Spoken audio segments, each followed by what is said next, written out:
I can buy myself flowers. Write my name in the sand. For movies, there are two things that ultimately can determine its success. The first thing is, of course, the quality of the film. How much the film feels like it's giving the audience their money's worth. And while talking about money, the other thing that determines a film's success is ultimately how much money it makes. I can praise Hot Tub Time Machine all I want, it still made $64 million at the box office, and how much of a budget did it have? Christ! But a point I want to make is that just because a movie makes money doesn't immediately determine the quality of the film. Look me dead in the eyes and tell me you would call the Emoji Movie good if it made $1 billion at the box office. You tell me with a straight face you would recommend that film just because it's a financial success. My point is, I feel it's stupid to say a movie's finances showcase the movie's quality, because ultimately, different things can determine finances compared to the things that determine quality. Movies can make money from, yes, quality-based factors such as word of mouth and people paying attention to critic reviews, but for the most part, most financially successful movies have one thing in common. They're part of a blockbuster franchise. Let's face it, people don't care if Jurassic World Dominion is ass on grass, they'll still see it because it's Jurassic Park. That's what a lot of blockbuster franchises have going for them. Even if the film is miles upon miles of heaping trash, people will still see the film because it's related to that franchise. Okay, how else am I supposed to explain that there's more than one Transformers movie that made $1 billion? The $1 Billion Club, referring to the 52 current movies that one way or another made $1 billion or maybe even more at the box office. Whether it be simply one release or the course of multiple releases. But something I'm going to make known before I even start to talk about these movies, $1 billion at the box office doesn't guarantee quality. For most of these movies, they made that money due to the hype. That being said, some of these are pretty good, if not really good. So today, I am going to be taking a look at all currently 52 movies that have made $1 billion at the box office. And while I will discuss my thoughts on these movies, I'll also be discussing why they made that money. Whether it be that it was a hyped up addition to a franchise, a long-awaited film, or simply word of mouth after releasing, these are my thoughts on all 52 $1 Billion Club films. Just keep in mind, these are sorted by the money that they made. Anyways, here we go! Oh, sometimes I suck on a peanut.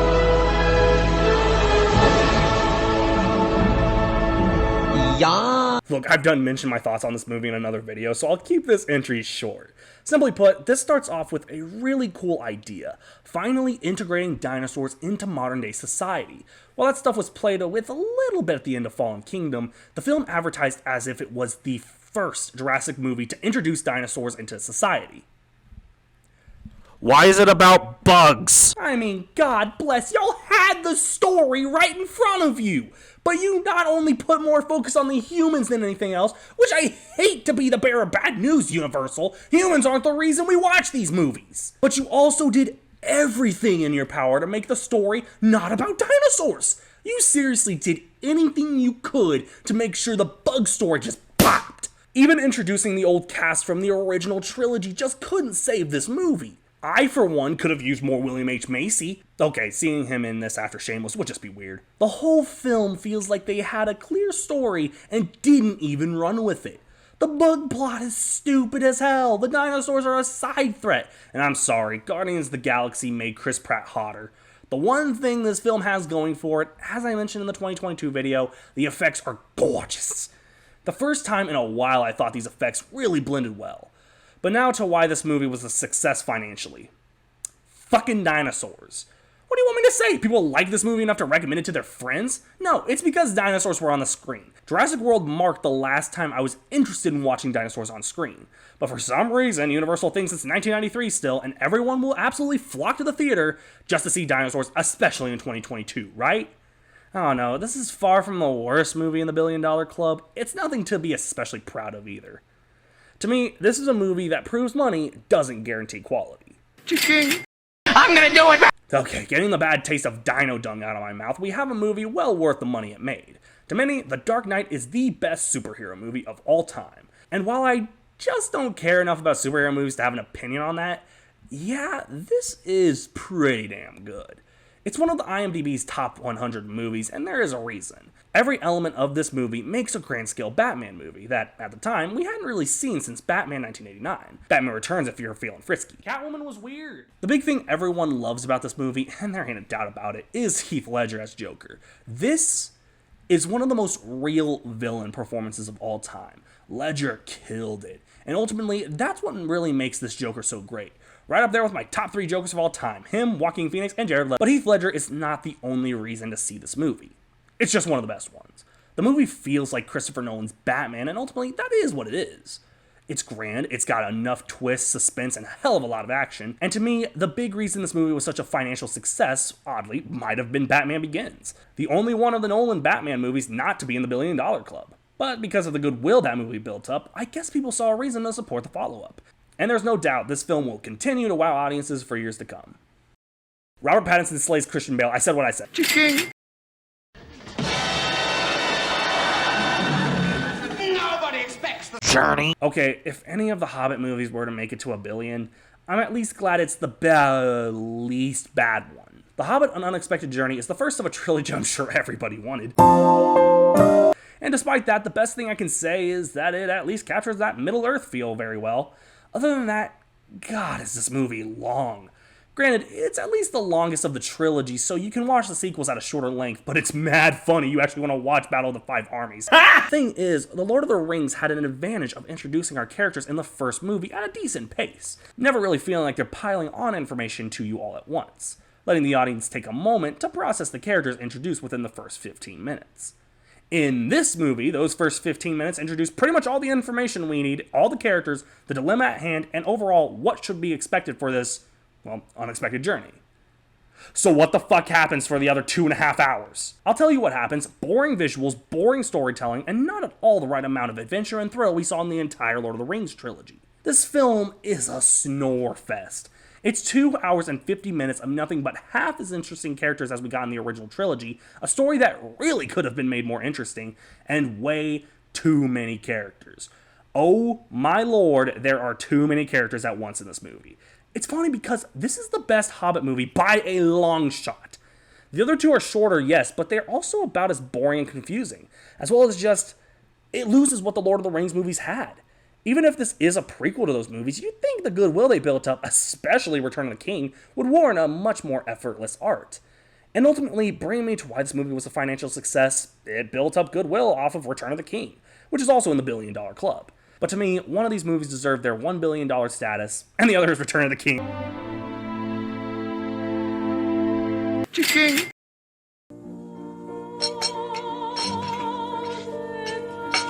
Okay, thank God, I finished that boring fantasy film, now we can move on to goddammit. Yeah, Sorcerer's Stone is the better of the first 2 Potter movies. You do realize what we're comparing it to, right? Let me just make this clear: Sorcerer's Stone is not a bad movie. Hell, it delivers a lot of what we wanted. Hogwarts looks amazing, Diagon Alley is awesome, the effects still hold up, and the characters all translate well from the book. It's just the story is very basic and not at all as interesting as what we'd get later. I do think it having a weak story doesn't mean it was a bad movie. The stuff I just mentioned really do pack a punch for any Hogwarts fan. Both Hogwarts and Diagon Alley are just stunning set designs, really giving a good vibe of what we wanted to see when we thought of Hogwarts transferred onto the big screen. Even the Hogwarts Express is brilliantly designed, and it's just amazing. The effects, while sometimes looking weird or not all that impressive, still have that Harry Potter charm we'd see in later installments, Not You. And each character is casted so well, you'd swear the actor or actress were born for that role. Daniel Radcliffe as Harry, I don't even need to explain how well that works. Rupert Grint as Ron is great. My mom noticed this too. Are we the only ones who see that Hermione Granger's a bit of a bitch in this movie? I mean, she does get better, but I don't know. It feels a bit weird how much of a little shit she really was. I will stand by this Draco casting till the day I die. And even the adults are all casted great. Albus Dumbledore, Professor Snape, Gonorrhea, all of them deliver exactly what we wanted to see out of the character. But to this film's biggest problem, the story is very hit and miss. I mostly blame this on being the setup movie. It's only supposed to set up what the future sequels will later utilize. And as far as setup movies go, yeah, it's good, but in my opinion, too much of this movie and Chamber of Secrets are focused on Harry with the Dursleys. I feel like cutting down at least 10 minutes of his time with these people would have done the movie good. But to the film's actually decent credit, unlike An Unexpected Journey, it doesn't feel like a long movie despite its runtime. And most of that comes from the interesting things going on at this school. So yeah, while the story is a bit of a drag for the film, I think it works better than I let on. Ching. Well, you got me. By all accounts, it doesn't make sense. Honestly, and weirdly, this isn't another Disney remake being on this $1 billion club list I can kind of justify. I think it's fair to say there are the remakes that made the $1 billion club that don't make any damn sense. But this one, and one we'll get to in a bit, are oddly justified for being in this exclusive club. Alice in Wonderland's 2010 remake is far from perfect, but it has enough to it where it works better than you may think. First off, I think people were a bit harsh on this movie's environments. They look gothic, yet certain Wonderland settings actually feel very unique to this film. That is my biggest thing I hate about most Disney remakes. They barely add anything different. And the best thing that can be said, it's an HD version of the animated movie. So why wouldn't I just watch the animated movie? Why pay money to see what is essentially the definitive edition of a movie that already exists? Not to mention that same movie can already be accessed on a very popular streaming service. But Alice in Wonderland feels like it adds something that the animated movie didn't offer. And the best remakes often do that. With that, it's not perfect. I like Johnny Depp in the role of Mad Hatter, but there's this dance they hype up for like half the movie, and it's... I'm rizzed up! The film doesn't really have much going on, especially in the beginning. The actress for Alice isn't especially the best. She's a bit bland, but the third act really makes up for the boring build-up. I don't know why people hated this. This is a Game of Thrones type shit. Where was this in the original? You were seeking some information of some kind? Oh, yes. You see, I'm looking for a... Whoa, whoa, whoa, whoa, whoa, whoa, whoa, whoa. But again, I get if you didn't like it. But for me, this was way, way better than it needed to be. For me, definitely an okay addition to the club. Real f***ing original. Okay, The Phantom Menace being the #1 highest-grossing film of 1999 over Toy Story 2 and The Matrix is proof that humanity is doomed. Yeah, so let's talk about arguably one of the most controversial Star Wars movies. Keep in mind, this is coming from someone who isn't quite a fan of Star Wars. As I mentioned in the Cartoon Network video, I don't hate Star Wars, I just never got into it. And for me, The Phantom Menace, on the outside, seems like a really risky Star Wars movie. They talk about politics. In fucking Star Wars. But don't worry, if you're bored by the politics plotline, you can also be annoyed by these characters nobody likes. Yep, this movie features Liam Neeson as Qui-Gon Jinn. Oh, spoiler alert.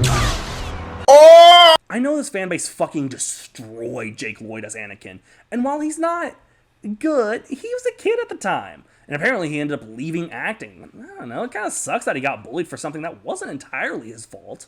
The story is so goddamn boring. In past Star Wars films, at least the action was frequent enough to keep you invested. Here, the action doesn't even pile on until the third act. And honestly, just going to see this movie for Duel of the Fates is cool, but it almost doesn't become worth it. But the effects, for the most part, look good. It still feels like a Star Wars film. And I feel like it would be stupid to label this movie as bad. It's not a bad movie, it's a bad Star Wars movie. This is coming from someone who actually likes Star Trek Into Darkness. Please don't throw your expensive china at my thick-ass skull. Really? Finding Dory of all animated movies made this list? It's a fine film, don't get me wrong, but Ratatouille isn't even on this list. You're telling me this movie was so warranting of $1 billion? Okay, let's discuss a film that practically writes itself. Finding Dory is a spin-off of Pixar's hit Finding Nemo. And while I do think the first film is better, it's not to discount this film. It's got a good heart and genuine fun characters, and that keep the film from straight up being boring. Because I'll be honest, the first 10 to 15 minutes of this movie showcase that this film will not live up to the Pixar name. Thankfully, after the story starts picking up, we start to get more out of these characters and a lot of fun scenarios. I love that this movie doesn't just throw in Marlin and Nemo to try to make them the big help in Dory's quest. I'm glad that they're kind of sidelined. I like them fine, but this is Finding Dory, so it should be Dory in her own story, rather than be another Finding Nemo. I like that Dory is kind of separated from them, and she has to find these new friends to help her out. This introduces us to characters like Hank. Hank's voiced by Ed O'Neill. He's always been funny.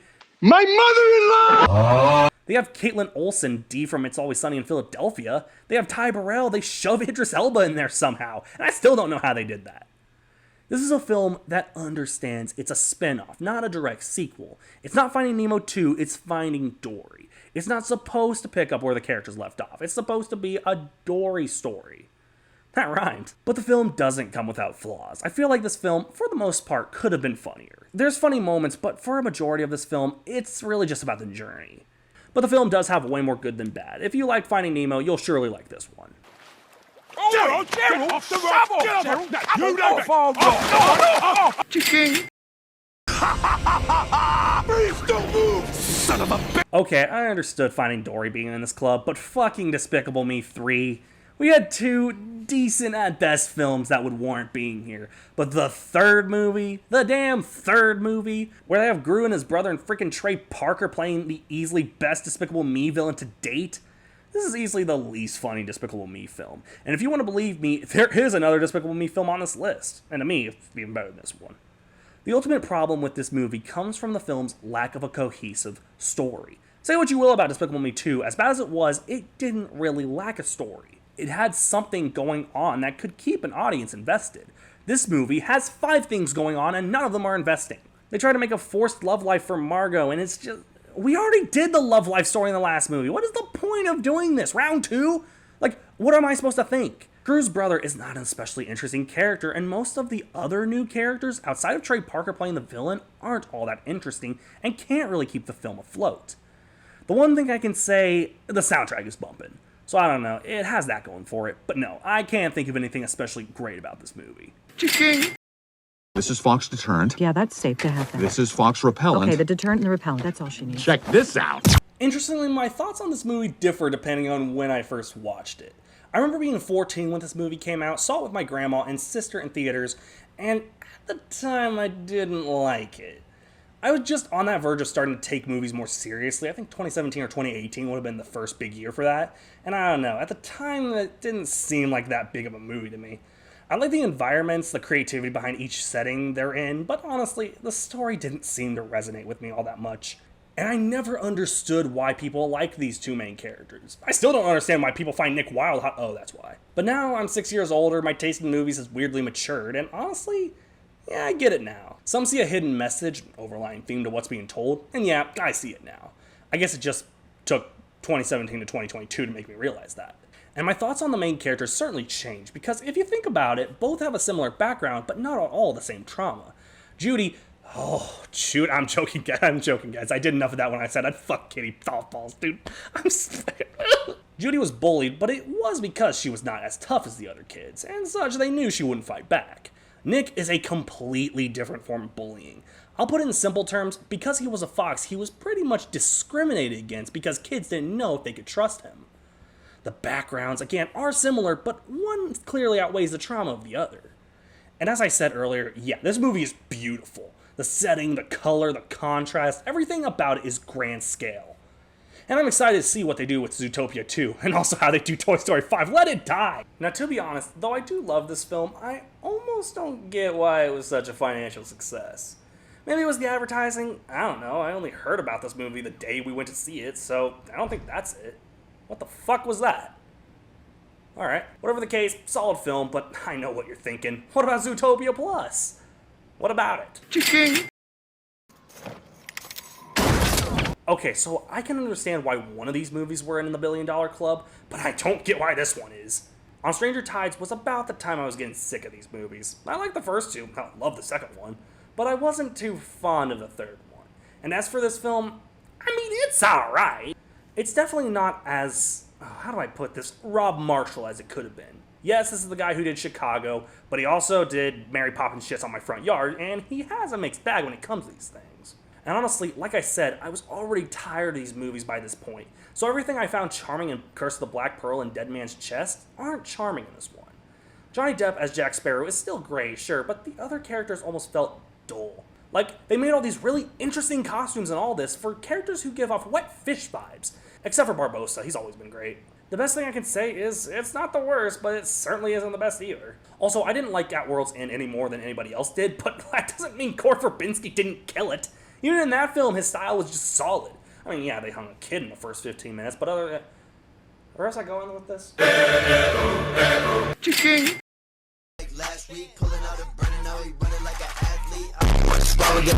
I'll be honest, I was very open-minded when I first saw Aladdin 2019. The summer of 2019. We saw this in another movie. I can't remember for the life of me what it was. Oh yeah, Endgame. The thing is, I had already seen Endgame before seeing Aladdin 2019, so I was really more open-minded about Aladdin. And honestly, looking back nearly 4 years later, it's not as bad as people make it out to be. It's not good, but kind of like the 2010 Alice in Wonderland, it's got that charm that ultimately I think I like it as a guilty pleasure more than anything. I like that it doesn't go Bollywood. I hear a lot of people say this should have been a Bollywood flick, or at least been inspired by it. I love Bollywood movies, and ultimately, that's why I think this shouldn't have been a Bollywood-inspired flick. I'm glad it sticks to what Aladdin is rather than be inspired by other sources. That being said, I like the song orchestration, I like the weirdly better chemistry between Aladdin and Jasmine, and I'll just say it, I didn't mind Will Smith as the genie. I get it, he's not topping Robin Williams, who would? But what I like is, for about half of the performance, he's not trying to top Robin Williams. When they try the visual gags, yeah, no, they're trying too hard to recreate his performance, but when he's simply being funny and having the chemistry he has with Aladdin, it feels like his own thing. Let's face it, Will Smith is a funny guy, he could make Genie work, and for half the film, he does. I feel like it's ridiculous to compare him to Robin Williams, when in reality, I do feel like he's trying his damnedest to be something else. Oh, but the film has so many flaws. I think Nostalgia Critic said it best. The film has the disadvantage of not being animated. That is the truest thing I can agree on with most of these remakes. Animation allows a lot more comedic pacing, and we can really get the expressions giving us a feel of what the character's going through. Aladdin fucking sucks in this. Mena Massoud, I mean, I haven't seen him in much, but Jesus, he's boring as all get out. In the original, we really got a feel for what Aladdin was feeling throughout every emotion. Remember when that guy on the horse said you'll die a street rat and only your fleas will mourn you? Aladdin looks pissed in the animated version. Look at him, he's hurt. In this, he's like... I guess I'm not saying much when I say Jafar is kind of a letdown. Think about it, Jafar is one of Disney's most iconic villains. This guy is like a Weasley version of Jafar. He doesn't nearly get the sinister feel of Jafar. He doesn't even raise his voice for most of the performance. And when he does, it's kind of out of place. With that said, I can't say this movie's bad. It's probably, weirdly enough, one of the most faithful of these remakes. Again, when the competition is... Got him! I guess anything could pass for being the most faithful. I made 3 remakes in 2019. What are you doing, Disney? Chicken. Real f***ing original. Again, not a Star Wars guy, so keep in mind my critiques of legit the entire sequel trilogy, Episode 1, and this, it's coming from someone who never really got into Star Wars. This is also coming from a guy who considers Titan AE passable sci-fi. Tread lightly. Rogue One is one of those Star Wars movies I really enjoy, yet it's not my favorite. The film is covered with a lot of issues, while also giving us some of the best characters to root for that we don't remember the names of. What's this bitch's name again? Mindy? The story is so goddamn good. I don't even know if it's just my non-Star Wars taste showing, but this is a very interesting story to me. An Imperial scientist's daughter joining the Rebel Alliance to steal the Death Star plans? Am I the only one who actually kind of gets invested in that? The action also feels a lot more impactful in this movie. Even compared to the other Star Wars films, I feel like this one really gets the idea of powerful action rather than just showing. With that said, it's not at all a perfect film. As I said, the characters are great, work off each other well. I just can't remember a damn thing about them, not even their names. The big thing I have a problem with, I think this could have been a shorter film. Granted, 2 hours and 13 minutes is a short Star Wars film, but I feel like there's about 2 or 3 scenes that could have been cut and it would have been fine. Whatever the case, solid Star Wars film in my opinion. Chicken. What the fuck does that mean? There's something about this movie being so low on the list of $1 billion club movies that just pisses me off, but we'll get to that in a bit. But let's face it, there are so many factors as to why The Lion King is in this club. Releasing it more times than Bethesda releases Skyrim was a good start. Maybe a little less. But the real thing to remember, this is probably one of Disney's most iconic stories. If not, their most iconic. The story of Hamlet. You think I didn't take high school English? This is Hamlet, but for furries! Okay, but seriously, this does have a lot of great differences from Hamlet. Get that shit out of my face. Every character feels real despite them being lions. Or in Nala's case, oh Lord and Mama. Guys, look. Simba is a very flawed character, but that's what makes him so memorable. I feel like too many of Disney's greatest movies have a flawless main protagonist. So when we have essentially a lion cub who doesn't quite know what's in store for him, losing his dad, oh, by the way. And we'll always be together, right? But Simba is a very interesting character because you almost never know what's going to happen to him next. He lives his adult life out in absolute bliss with Nathan Lane and Pumbaa, but then Nala shows up in his life and ruins that. And then the stupid love song comes on, and then Rafiki beats the shit out of him and tries to pull this garbage. Ow! Jeez, what was that for? It doesn't matter. It's in the past. Oh, so I can make people eat the curb and then just say, it happened in the past, bro, and it totally won't backfire. And if he falls in... Yeah, for me, the film's message can get a little jumbled, but it does end up delivering a really powerful and important message. The film is also, especially for an early 90s Disney movie, really funny.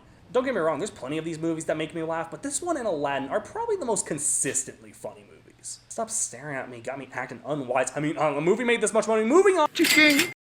There's something! Hey, Scungili! And now we've got the Pirates of the movie that actually makes sense to be on this club. People flocked to the theaters in 2006 to see the follow-up to one of Disney's biggest live-action hits.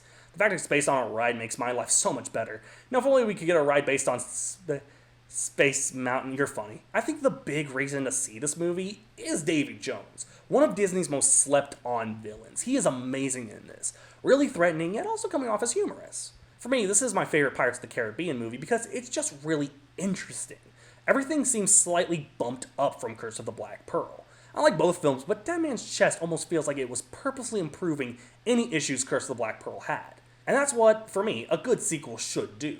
In my opinion, this movie is way better than the first film, and maybe that's just me. But at the end of the day, it made the money, and there's a reason. Look what I got.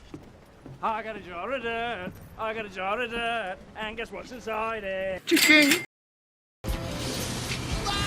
Toy Story 3 is a triumph of Pixar, one of the single most influential Pixar films, a dark tale following our favorite characters, the perfect end to a franchise. That's funny. Okay, so yes, Toy Story 3 could have acted as the perfect ending, but Pixar just won't let that happen. Look, I'm as pissed about Toy Story 5 as y'all are, but Toy Story 3 in itself, I think people slightly overhype it. I watched it when I was 8, and of course, I loved it, but looking back on it, I do think people just ever so slightly overpraised it. I do think it's a good movie, just not to the internet standard. This being the third Toy Story, naturally half of the characters are insultingly sidelined. Don't worry, Bo Peep makes a revival in Toy Story 4. They even have a gripping Pixar short dedicated to her life between the films. So when Woody and all of them almost burned in hell, all she can complain about are the screaming brats. Yeah, really gripping, Bo. I had a fluffy bear try to kill me. What's your excuse? But back to the actual movie, I feel like, while scenes like the Inferno scene, my god, one of Pixar's most gripping scenes, do work, some of these scenes feel like they're trying too hard. The film definitely could have made Lotso a villain, and it would have worked. But what I don't get, why is the film's whole color scheme an ugly green? A lot of these scenes feel overly dark and trying to be edgy and scary, when in reality, that's not what Toy Story conveyed in the first two movies. But that being said, so much does work about the film. I like that none of the characters act out of character. Everything that happens does work to who the character is. Woody obviously still cares about his friends, hell, his family at this point, but has to make a huge decision on going back to Andy and staying with the daycare. And obviously the choice he makes turns out to be the correct one, but no spoilers here. Oh, showtime. I like that Lotso is a twist villain that does work. He's not just a boring villain, he has a reason for being a villain, but he comes off as this sweet, almost caring leader, like how Woody leads his friends. Lotso's kind of the leader of the daycare, but it turns out he's got a darkness in him. I do have to emphasize, just because I have my problems with this movie, this film still works as one of Pixar's finest. I just wish there were things that were slightly tweaked. But as I said, I get why this movie did so well, especially considering it would have been 11 years since Toy Story 2. Yet we got a decade's worth of fire-ass Pixar movies. I think this film got the attention it kind of deserved. Chicken! With just a little more financial success than the third film, my thoughts on Toy Story 4 have also changed throughout the years. Initially, when I saw this movie when I was 17, I really liked it. Also, how crazy is that? I was 8 when the third movie came out and 17 when the fourth one came out. It's almost as if that's how time works. But now, 3 years older, I don't know, I guess I looked over a few things that don't work about Toy Story 4, but I still think it's not a necessarily bad movie, just not Pixar's finest. The stuff I like include the fact that this is a lighter story, it has a lot of good humor, and the character of Woody is still there. Hell, there's not even really a villain. I love that. I like that it kind of goes back to the first Toy Story. Sid wasn't a villain, he's just a kid who was having fun with toys. Admittedly in a sadistic manner, but come on, who hasn't blown up a G.I. Joe with a stick of dynamite? I like that Bo Peep is a changed character. She's no longer the sweet love interest of Woody anymore. She's become more independent. She's changed. Her attitude towards being a toy has changed. I like that she's not the... Oh, come on, you know what I mean when I say same boring character. She was so fucking boring in the first two. On top of that, some of the new characters really feel fleshed out. I might be one of the only people who actually enjoyed Forky, but that's just because Tony Hale voices him and he's a highlight of Arrested Development. I watch popular shows too. The story, while kinda weird, does feel more like a Toy Story film compared to the third film. While of course it has a few darker moments, it never goes overboard. And as I said, the no villain thing is very welcomed. The film is also pretty emotional. I mean, not to the Toy Story 3 ending's extent, but yeah, no, it's emotional seeing this heartfelt goodbye. Pixar really just can't let us have nice things. Whatever the case, I thought this ending really wrapped up things nicely. Until they just announced Toy Story 5 and it's completely useless, but whatever, it works. But the film, yeah, has a few issues. For one, I never understood the Key and Peele characters. I get that they were pretty much just created because, you know, Key and Peele, and I guess them in anything is fine, but they're not especially funny, at least not as consistently as the others, and they don't even say much. They just feel added in. The side characters outside of Woody and Bo Peep are so insultingly sidelined. Jesse has like 3 lines. Buzz has this weird running joke where he listens to his inner voice, and that inner voice is just the voice lines he has programmed in. You know, that old routine. There's this weird Playmobil thing that follows Bo Peep around. She's not especially funny. Hell, I don't even remember Rex or Slinky or anyone having that many lines. I get the Potato Heads because their voice actors had sadly passed by this point, but like, couldn't we have had more of the other characters who literally made this franchise what it is? But whatever, it's not a horrible film. If anything, it's just unnecessary. But as Pixar clearly shows, just because it's unnecessary doesn't mean they won't make it. Seriously, what are you going to do with Toy Story 5? Woody and Bo Peep have children? How does that even work? Real f***ing original. Okay, it's bad enough I'm not a Star Wars fan. I've mentioned that like 3 times already. When a person who doesn't watch Star Wars at all religiously notices that a Star Wars movie doesn't work, you've done something wrong. That being said, Star Wars Episode 9, the end of the Skywalker saga, kind of a weird fucking name, considering it's the surname of The Rise of Skywalker, whatever. Like, you know how much a Star Wars movie has to be wrong for, like, me to notice? So much of this movie relies on one of 2 things. Callbacks for nostalgia and the effects. The effects, as with most of the newer Star Wars movies, are pretty good. As for the nostalgic callbacks, I mean, I guess Lando was cool. Okay, it's childish, can't be no hungry. The rest of the film feels like a whimper. As in, it doesn't feel like it's trying to end anything. It's just another movie in the franchise. And ultimately, that is what I think makes this such a letdown. When I hear the end of a saga, this is a saga that dates back to the late 70s, of course I want to see how they end it. But yeah, no, this is just not at all how I thought they would end. They throw way too much philosophical shit in, which, yes, that's what Star Wars kinda is, but I'm talking stupid philosophical shit. The kind of philosophical shit that sounds like they're saying something important and ultimately squandering anything they're saying. It takes a lot to screw up a philosophical meaning, especially coming from a franchise full of that stuff. God damn it, when the parody film that came out in the 80s is better than your actual film in the actual franchise, you did something wrong. Really, really wrong. Okay, I'm waiting for the punchline. Don't be like me and have dinner while watching this movie for the first time. You will lose your appetite. That being said, Joker is a very interesting cinematic achievement, which is funny when you consider the director also did The Hangover and Due Date. And he wants to be important. Yeah, no, there's no going back from Hangover 2, pal. With that said, I do really enjoy Joker. But it took a while. When I first saw it, I thought it was like the adult Toy Story 3, trying to be hard. When I first saw it, I thought it was like the adult Toy Story 3, trying to be hard. When I first saw it, I thought it was like the... When I first saw it, I thought it was like the... Fuck. When I saw it, I thought it was like the adult Toy Story 3, trying to do... When I first saw it, I thought it was like the adult Toy Story 3, trying so hard to be dark and edgy. But now that I've taken some time to really invest myself in it, this is one of the most interesting character studies there's ever been. You can tell Joaquin Phoenix knew how to portray the pain he's in. The Joker is not a light character. He's a hurt character. He does everything he does. He blew up a hospital for a reason. He is a madman, but there's a reason behind his madness. The film is intense, and I think a lot of people and myself point to the talk show scene. This scene is legit anxiety-inducing. You know Arthur is going to do something. You know he's there for a reason. And when the climactic moment finally arrives, it still gets you. The film definitely has good pacing, which is funny. Hangover 2 has some of the worst pacing I've ever seen. So good on Todd Phillips. The film just knows how to fully captivate you and keep you watching, even the moments you want to look away. Not much else to say. There's a reason it made the money, and that reason being it was spread by word of mouth. People recommend this movie, and while it's not for everyone, if you can stomach the intensity, I recommend it too. I need to sell you television. I'm about to have the hottest take in cinema history, which isn't really anything new, but here it goes. This film fucking blows. Like, what am I missing? I guess the action is cool, but other than that, this feels like the perfect botching of a sequel I've ever seen. What I mean is, everything seems to purposely not work. I will never understand why people like Tom Hardy's Bane. This is mostly because his appearance in the animated series made me think, oh, he's supposed to be this big hulking badass. And then Tom Hardy's Pringle can voice comes on, and I'm like, man, that really isn't all that threatening.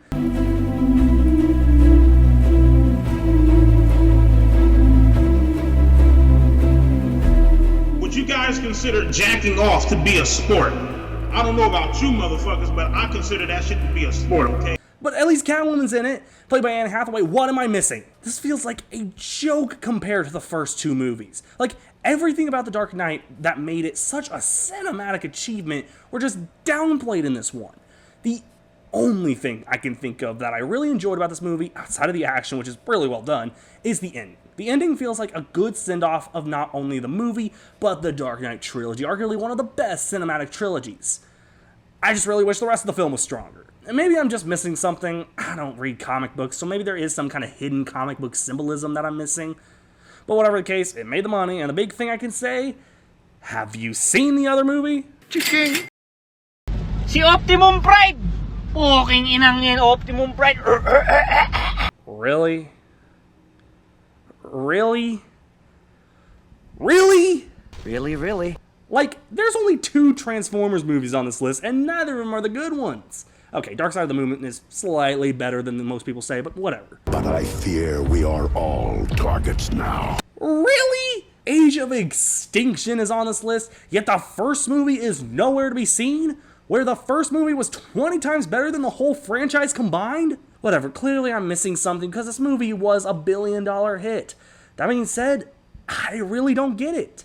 The characters, especially the human characters, are boring as hell and just not all that interesting. The Transformers are cool, but at this point, showing me robots fighting other robots is like waving keys in front of my face. When I'm 7. It was hypnotizing the first time, but the 4th time, absolutely... Oh, hey, whoa, stop. Oh, so pretty. I don't know, I guess I just don't get Transformers anymore, even though I am excited for Rise of the Beast. I guess at this point in the Michael Bay Transformers movies, they kinda got old. With that said, this kinda sucks. Name's none, everything was strong. Okay, finally another movie I can justify being on this list. The only James Bond movie to do such a thing, and probably the most valid next to Casino Royale. I'm not even gonna name any of the older movies, because making it $1 billion in the 60s is like ascending to God levels. It wasn't gonna happen. But Skyfall is probably my favorite James Bond movie. The third done with Daniel Craig, by this point, I think he's grown on a lot of people. Man, can't wait to see what he does next time, damn it. Skyfall feels almost identical, yet a whole other experience from Casino Royale. Stakes feel raised, the villain is threatening, the action is great, Craig is great, and so is Tweak. I'm saying most of this because watching this directly after Quantum of Solace is like watching The Godfather after watching Hot Tub Time Machine 2. If I had a nickel for every time I mentioned the Hot Tub Time Machine movies in this video, I'd have 2 nickels, which isn't a lot, but it's weird that it's happened twice. I think the big reason this movie did so well was the goodwill that Casino Royale built up. A lot of people just kind of skip over Quantum of Solace, which is okay, because... I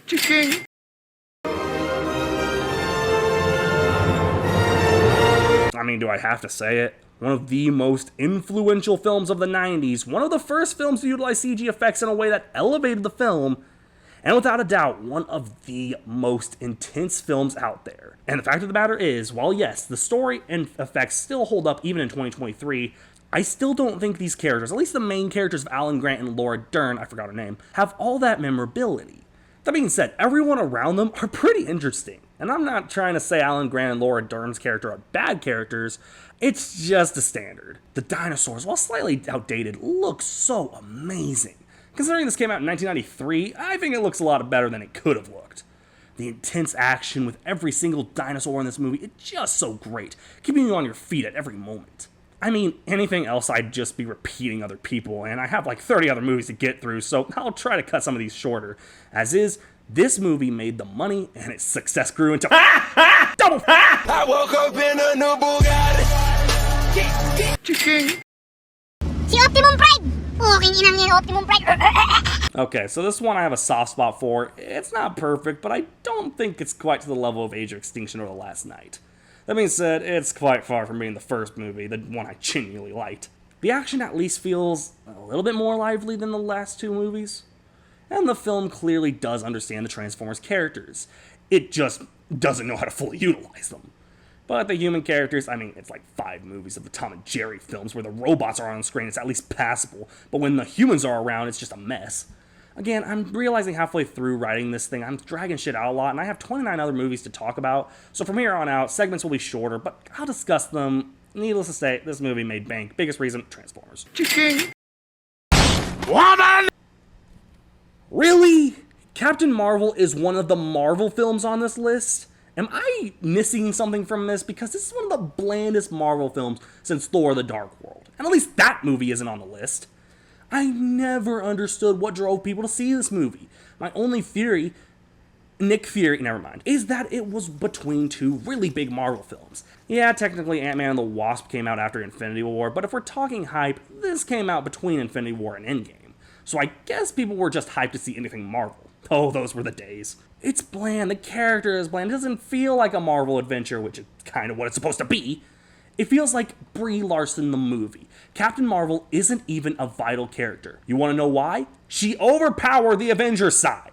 From what I've read, she's apparently one of the strongest characters in this universe. So, why the fuck was Thanos a threat? Hell, why would Galactus be a threat? Why would literally anyone be a threat? Maybe what I heard was wrong, but if she is indeed one of the strongest characters in the Marvel universe, then what is the point of introducing her? I don't know, I stopped caring about Marvel a while back, and considering the amazing things I've heard about Quantumania, my hope is slowly dying.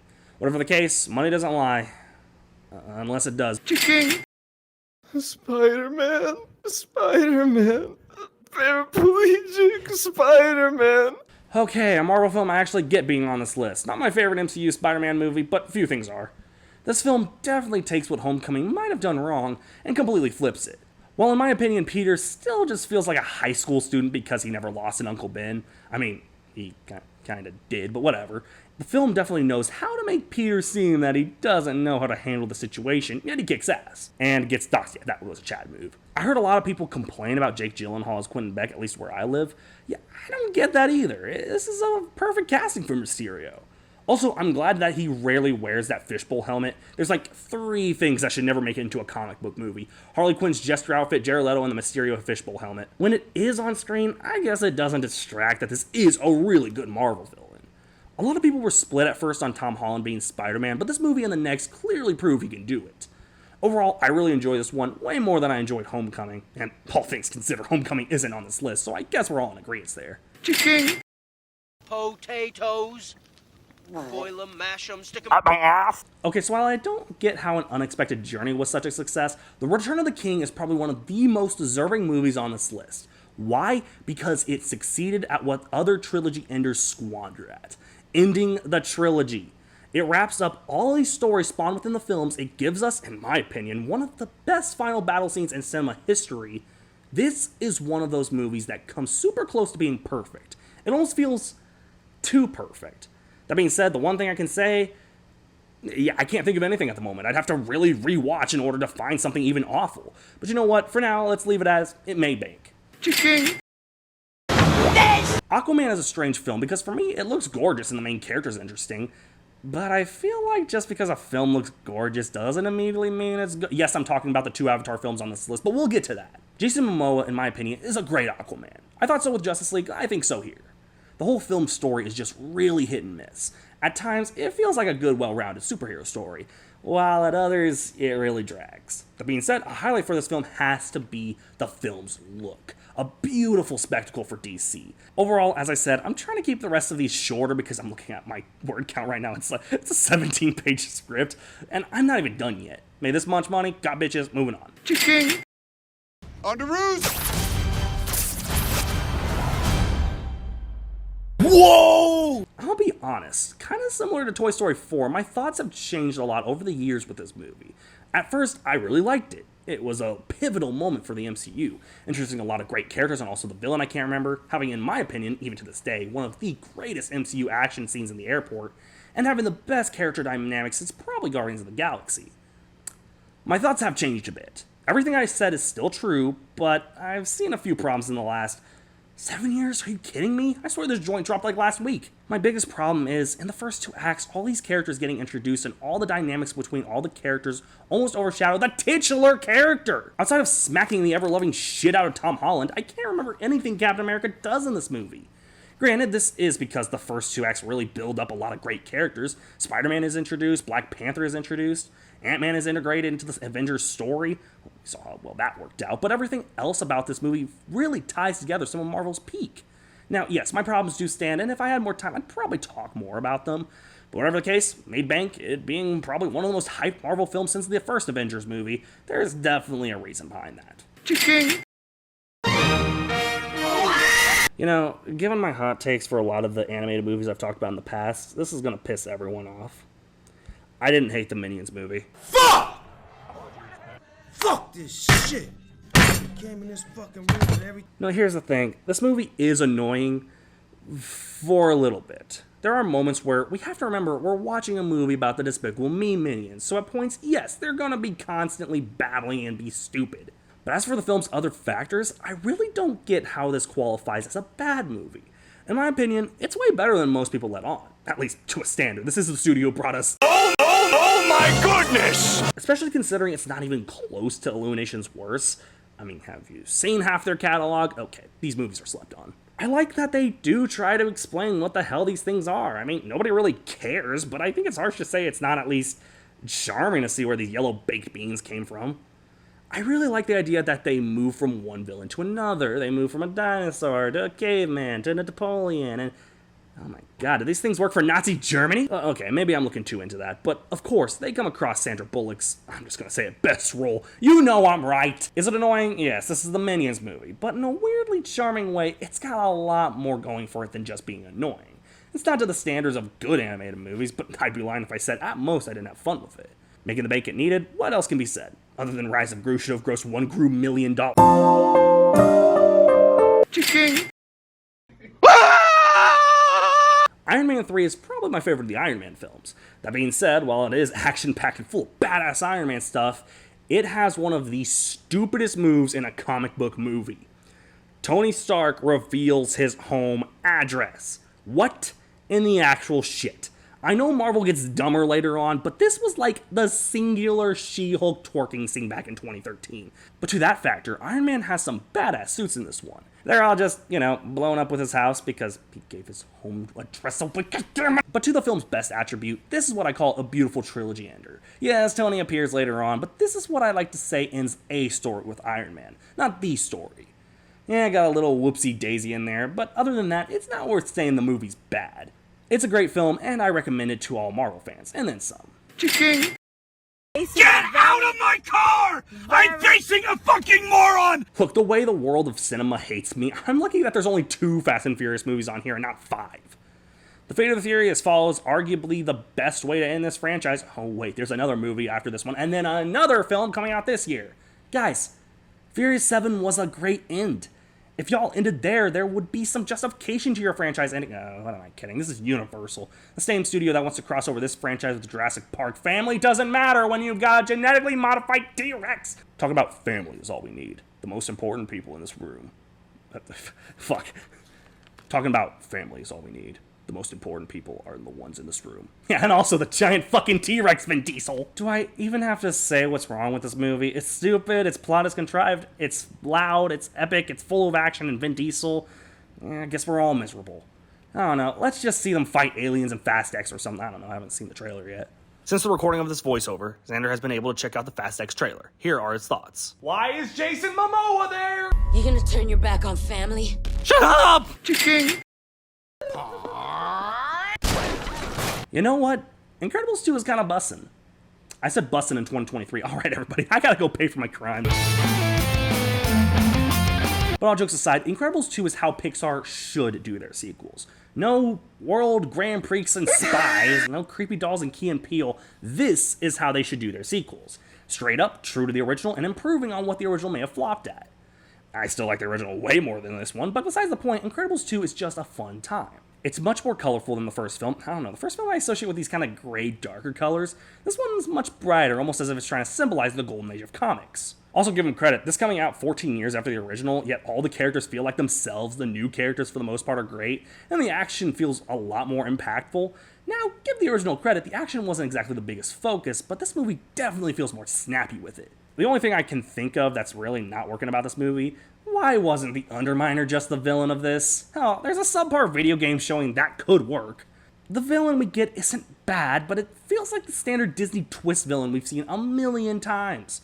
Twist villains fucking suck! Whatever the case, while I still enjoyed the first film just a bit more, I think it's fair to say this is a perfectly serviceable sequel. One of Pixar's best. As for its financial success, the best thing I can say is, it was a long-awaited sequel to one of Pixar's finest. Chicken.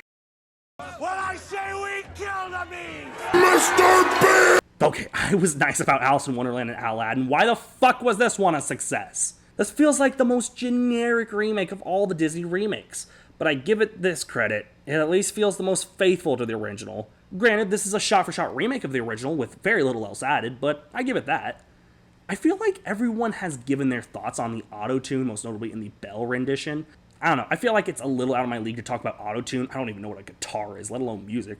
Emma Watson, God bless her, she was Hermione, she's really bland in this. Not really capturing at all what the original Belle was. Oh well, at least I'll sell amazing dolls of her. That shit looked early as fuck! The Beast is interesting enough, but the standard of interesting is Luke Evans plays Gaston. I mean, I can't say he butchers it, but, I mean, okay.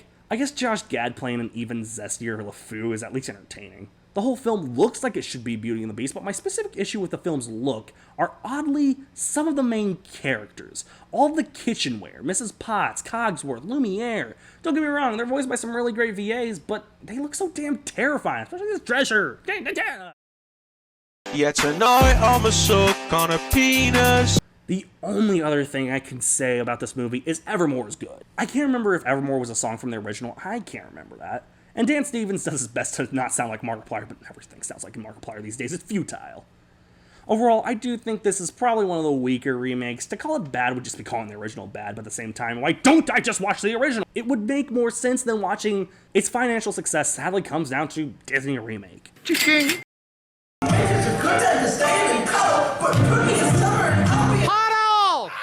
Yeah, no, it's no secret Frozen was a success. But don't get it twisted, I'm not going to talk about this movie like it's death, because even as an 11-year-old kid with a little sister who adored this movie, I still find it charming enough. The characters are all very likable and charming enough, even Olaf, who I'm going to be honest, I never understood the love behind. He's not bad, I don't know, I feel like everyone melted in his hands, which is ironic because melting in... He's Josh Gad. And everyone my age at the time of this movie's release complained about the soundtrack. Yes, the songs are overplayed, but... come on, these are solid Disney songs. Okay, Fixer Upper blows. Okay, that one sucks. I'll give you that one. But Let It Go really has a good melody and a decent orchestration. Love is an Open Door is great, except Hans really comes close to sound like Andy Samberg. Love is an open door. Love is an open door. For the First Time in Forever is a fine song, but I don't know, it didn't stick with me all that much. My biggest issue with this movie, it didn't need a twist villain. In my opinion, the twist villain almost overshadows the actual issue at hand. And the explanation they give for the twist villain doesn't even make sense. I don't know, it feels ridiculous to hate this movie just because, children like the soundtrack too much, grow up. It's a fine film, but don't worry, I'll trash on the sequel later on. Chicken. You know, I think the lack of Jurassic World movies on this list was getting me by quite a few films. Fallen Kingdom blows. Granted, it gets worse, but this is a film that advertises one thing and delivers a completely different thing. Well, I should be used to that by now, but besides the fact, at least the dinosaurs interacted with society in the movie, in at least the last 60 seconds. Most of this movie takes place in a manor. What did I miss in the trailers that would hint to that? The human characters are boring as hell, but to this credit, the dinosaurs are still a highlight of the film. This is, of course, coming from the film that... oh, Jesus. Everyone has their thoughts on Justice Smith, and thankfully he won me over the next year with one of his best performances, in my opinion. I haven't seen that yet. But I think everyone agrees he's annoying in this. He has like 2 funny lines, and the rest of his unfortunately huge chunk of screen time is annoying. Overall, I just wish this was a better film. Because the trailers and advertising hint this is going to be the next level of Jurassic Park movies. Well, let's face it, the most successful of these movies was the first one. The first Jurassic World movie, I mean... yeah, that's just in the top 10, by the way. Unfortunately, this is one of the few movies I would categorize its financial success under false advertising. Which is sad, but you know what? So is this movie. Audience expected one thing and got another. One of the only other movies to do that was Dominion. Not Dumb Minion. What do you think this is? Despicable Me 4? Oh, Christ, I forgot they were doing that. Chicken. Real fucking original. You know, as much as I didn't miss talking about the Jurassic World films, I somehow miss talking about the Star Wars films less. But in all due honesty, I can stomach these last two, I think. I mean, what could possibly be on the horizon? No! The Last Jedi is a film I seriously don't know how to say anything about because it's not bad, but it's clearly not Star Wars at its prime. I like that they kind of have this story going on for Star Wars. I'm Luke Skywalker, I'm just fucking with you guys. But is it just me, or is this one boring? Like, it's not nearly as investing as the other Star Wars movies I had to watch for this list. And the characters don't seem nearly as interesting as the others. I don't know, thankfully I only have to talk about one more Star Wars movie, and then I'm taking a long and much needed Star Wars hiatus. Biggest reason for financial success? Stupid question. Star Wars movie that released in December. Of course it did well financially. But it's not my favorite Star Wars movie. This is. Hey, did you put your name in the comments quick? It amazes me that there's like 20 Marvel films, 4 Star Wars films, and a bunch of Disney remakes. Yet Harry Potter only got 2 movies. But to be fair, if there was any Potter flick to have deserved the top spot, I think it would be this one. Ending a lot of great stories, wrapping up plots and characters, and giving us a really satisfying conclusion to Harry's story at Hogwarts. Though, one thing I have to be honest about, why are 2 of the Weasley kids named after James and Lily, Harry's parents who are both dead? Funniest shit I've ever heard. Your parents are dead. You have no family. Deathly Hallows Part 2 is far from my favorite Potter film. That honor goes to Prisoner of Azkaban. But if I'm being honest, if we're talking about a great conclusion, this movie has it in the bag. It's weird that it's the only other Potter film on this list, but whatever. Also, wait, what happened to Cedric Diggory? Oh, I remember now. That's my son! It's my boy! At this point, I'm just starting to think any MCU film released after 2017 is just immediately on this list. That being said, okay, that one wasn't. Okay, you just showed me that shit to make me angry. You almost tasted that. No.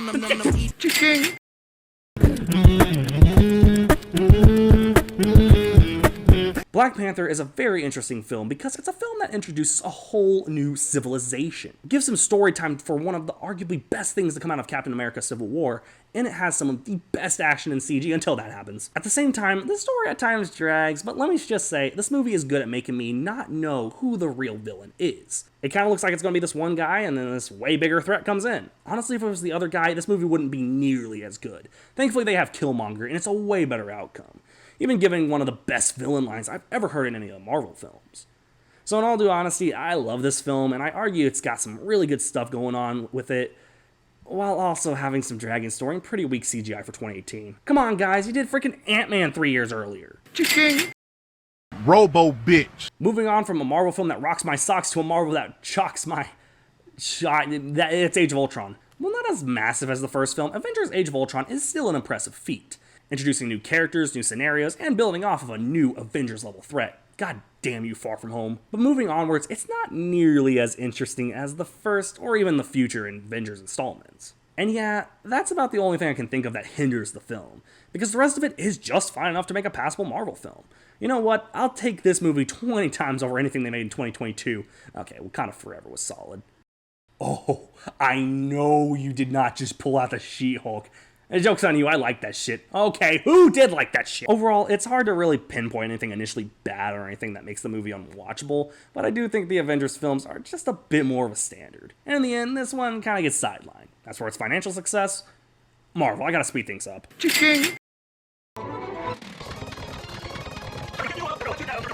Frozen 2, in my opinion, is one of Disney's most unnecessarily detailed sequels. What I mean is, while the story and characters aren't nearly to the standard of the first film, the detail that it goes into the background of this new area, the unknown as Elsa and Panic at the Disco sing about. Oh, by the way, Panic at the Disco broke up, stay mad.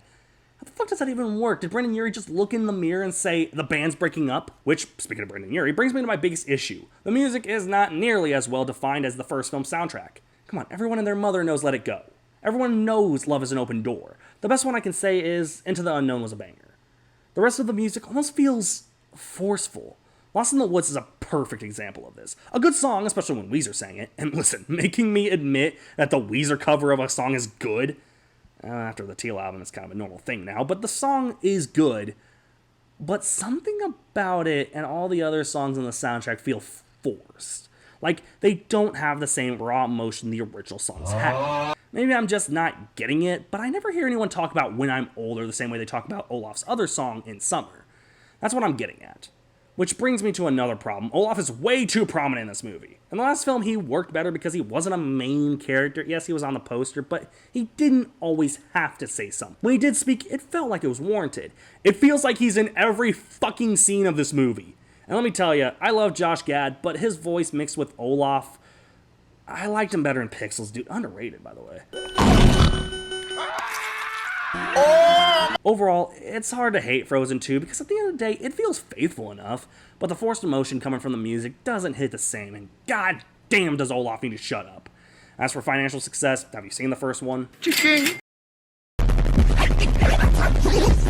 Look, I've had 2 other videos where I've discussed this movie with high praise. What else can I say about this film? Well, I gotta say, I feel like I failed to discuss how good Miles Teller is in this.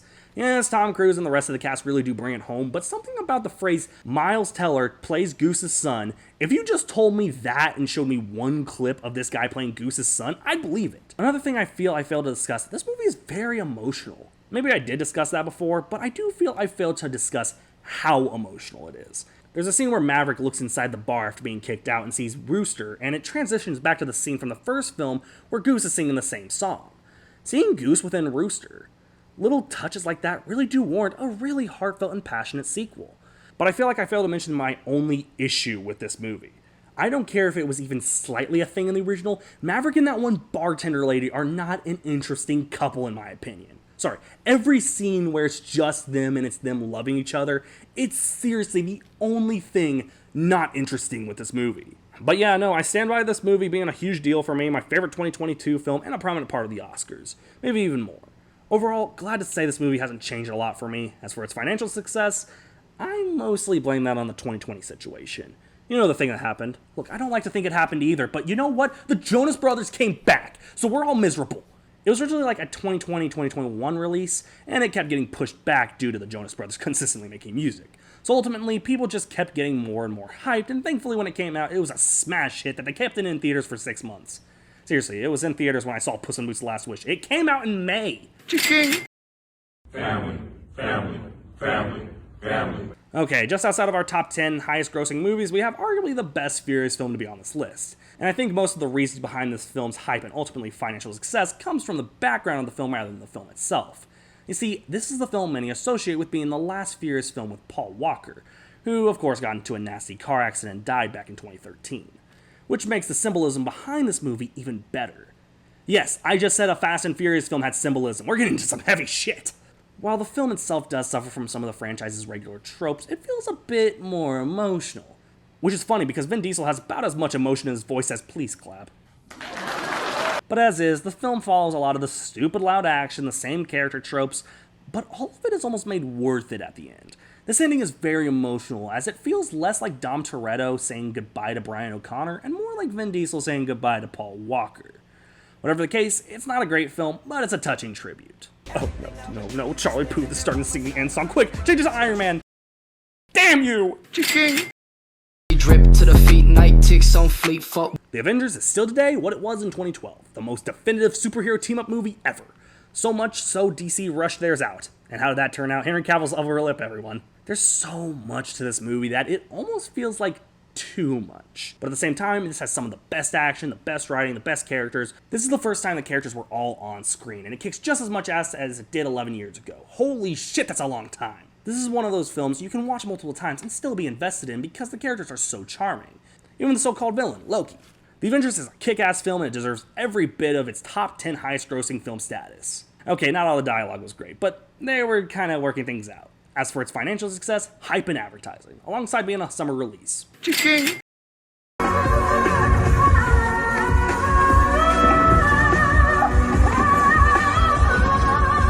Hey, you know what was missing from the original Lion King? Beyonce voicing Nala. This film fucking blows. I will never understand what made people go see this movie even more than they saw the original. I'll never understand it. And don't get me started on being in the top 10 highest grossing movies. Thankfully, this is the only remake in the top 10, but even then, that's kind of strange because of all the remakes I've discussed on this list, why is the Lion King remake on here? It's so lifeless. At least with Beauty and the Beast and even Aladdin, it still had the charm of the originals. This one feels like it's doing everything to make Simba look like the daughter from Dumbo. Every casting choice, while somewhat charming, feels off. I like Donald Glover. Okay, it's Childish Gambino too, but I don't know if I can justify him as Simba. The kid who plays Simba in the beginning is great, but Donald Glover, well, at least he has Atlanta. Oh, and Community. Okay, I get it, he's good. I don't care who you are. As much as I love Beyonce, she ain't working as Nala, alright? She was only cast for that song. All the single ladies, the only thing that's single is me. Oh, Jesus Christ, I'm lonely. I mean, seriously, it's amazing how much better financially this movie did over its original, and that will always haunt me. But at least both of them are on this list in the first place, so... Of all the Jurassic films on this list, though I do wish Jurassic Park was a bit higher, I do argue there's a special something about the highest grossing Jurassic film being Jurassic World. I said Jurassic in a... Oh my god, there was a lot of Jurassics in a sentence. This was the first Jurassic film since the third one in 2001, and such, a lot of people were excited to see what the next installment would bring. Saying it's the first film to have the park open to the public, this idea blows my chode from the beginning. I'm sorry, but Jeff Goldblum said it best. Humans and dinosaurs are not meant to coexist. Life, finds a way, or something, I don't know. But besides the fact, Jurassic World looks kind of fire. In a way, it's cool to see how the public eye perceives this innocent little park, when in reality, we know what the fuck is going down. These people are about to be T-Rex food by the end of this. I like that the film knows that there are dangers to this park now being opened. And let's face it, this is the only one that Chris Pratt and Bryce Dallas Howard had any chemistry or investment in. Hell, this is probably one of my favorite Chris Pratt performances, before he became boring. Please don't suck, please don't suck, please don't suck, please don't suck. As for the rest of the film, there are issues with it, like it feels a lot slower, but it balances out with having some more intense scenes. I also like that there isn't a villain, it's just the dinosaurs. The assholes who made Fallen Kingdom clearly don't know what makes Jurassic Park. It is nice that for the most part, it's just the threat of the dinosaurs. They do try to sneak in something of the villain in towards the end, but it doesn't really stick. Also, anything with Jake Johnson, and I'll gladly support. Overall, Jurassic World isn't a perfect Jurassic movie, but coming off of 14 years after a film everyone collectively calls, yeah, that one exists, I think it works better than it needs to. Chicken. Let's face it, everyone liked this movie for one big reason. Cue it. No! That being said, the reunion of the past Spider-Man isn't the only reason to see this movie. It's just one of the biggest reasons. Tom Holland has come a long way from his first appearance in Civil War, and this movie shows it. Something finally happens that would make him a vengeful vigilante. But what I love is that he doesn't become a vengeful vigilante. He almost does, but is stopped and reminded of who he is and what makes him Spider-Man. Now, I talked about Tobey and Andrew coming back, but you know what? The villains that come back are also great. Minus Lizard and Sandman, who aren't even in it that long. Every character feels exactly how they felt in their coexisting films. Even Jamie Foxx's Electro, which I didn't think worked all that well, but it works semi-well here. The dedication it had to take to make this film possible all but more makes the outcome a huge success. What can be said? It's probably one of my favorite Spider-Man films, though not a lot can beat this masterpiece. Hey. Chicken. Okay, looks like we're at the final 6 movies, the 6 highest grossing films of all time. 2 of them are Marvel films, 1 of them is a Star Wars film, and 3 of them are James Cameron joints. Look, I can shit on Avatar all I want, but to have 3 of the highest grossing movies of all time in just the top 5, let alone top 6, that is impressive. I still cannot wait to shit on Avatar 2, but let's be patient. Let's talk about easily one of Marvel's most anticipated movies, probably only behind its year later sequel, Endgame. That being said, Avengers Infinity War is a grand film. When you think about the fact that it's 10 years after the first MCU film, Iron Man, that's 10 years of a development all leading down to the first part of a 2-part epic. Which we are now seeing could have just ended there, but okay.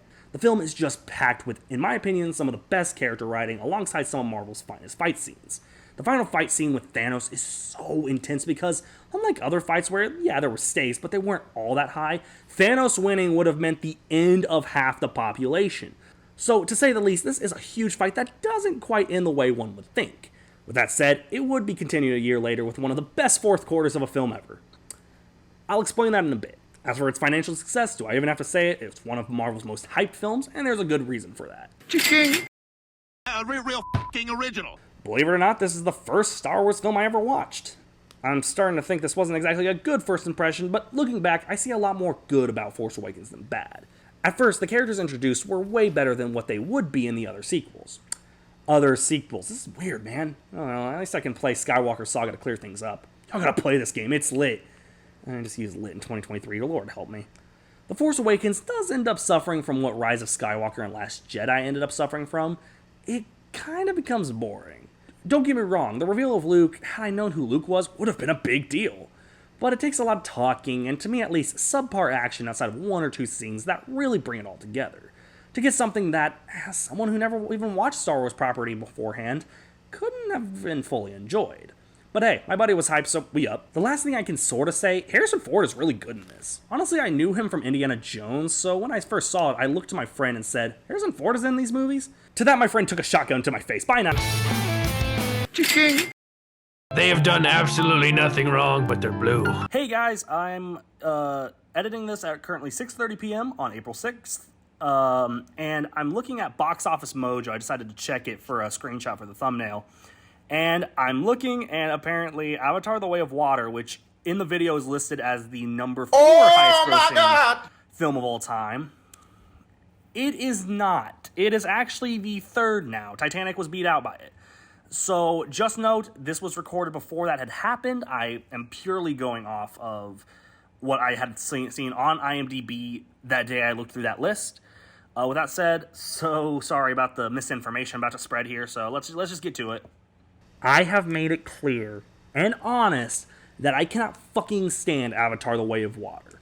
I still don't get what I'm missing with this 3-hour-long film that feels like a 3-hour-long film. The best kinds of 3-hour films make it feel like it's all happening within 1 hour. This film, God bless it, doesn't feel like that. It drags, it's boring, the characters, God bless Sam Worthington and all of them, these characters just, they're not interesting at all.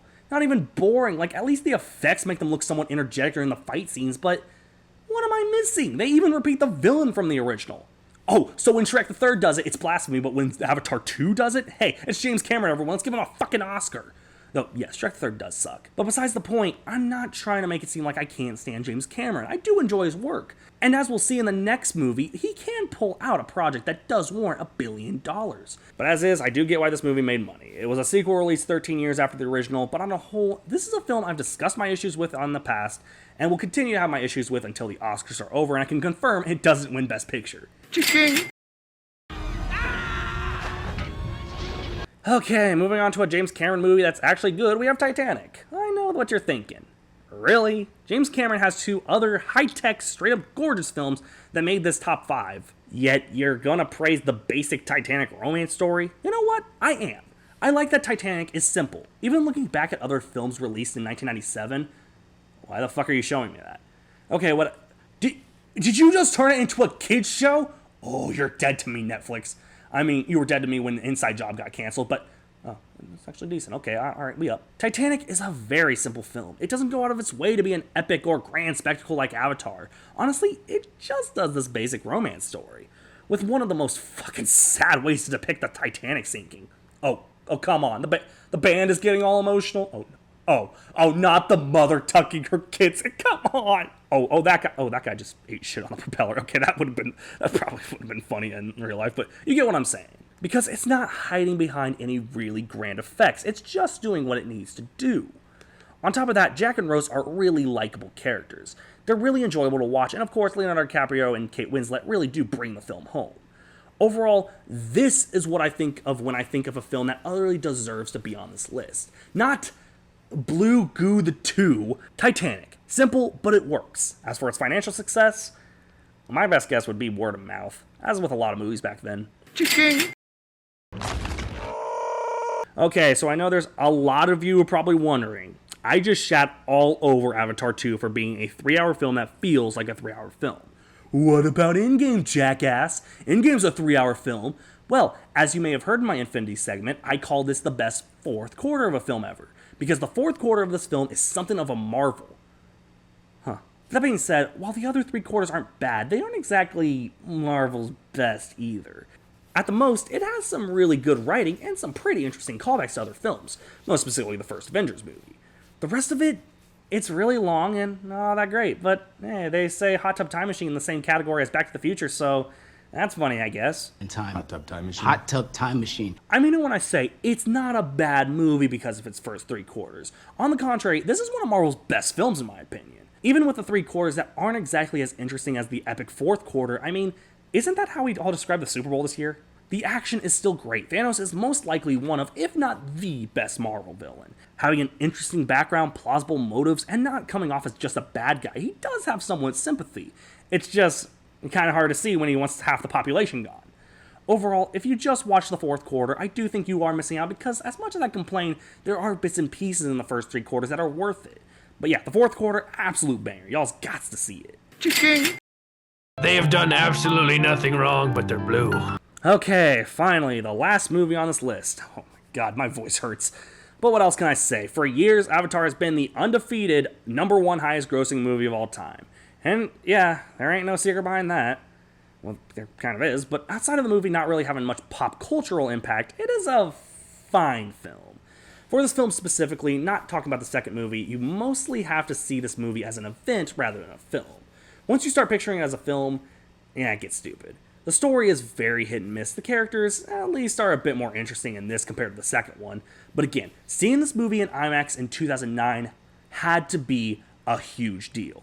As for the film, again, it's fine. I do kind of overact with this one because there's nothing bad about it. It's just kind of weird that even to this day, it's the highest grossing movie of all time. But I can't question it much because honestly, it doesn't seem that's going to change anytime soon. Honestly, there's a lot of these films I don't get being on this list. Most of them definitely deserve it, but there's at least a handful I don't understand. Specifically, most of the Disney remakes, I can't really name any of the others at the moment, but yeah, I can't really complain about a movie being financially successful. That seems ridiculous. But as is, I feel like financial success is a way different breed than critical success. Alright, well, I hate to do this to y'all, but I gotta give my money to a movie that really fucking deserves it. Barbie, baby, that's right. Until Oh, no, God, no, is that fucking Mark Wahlberg?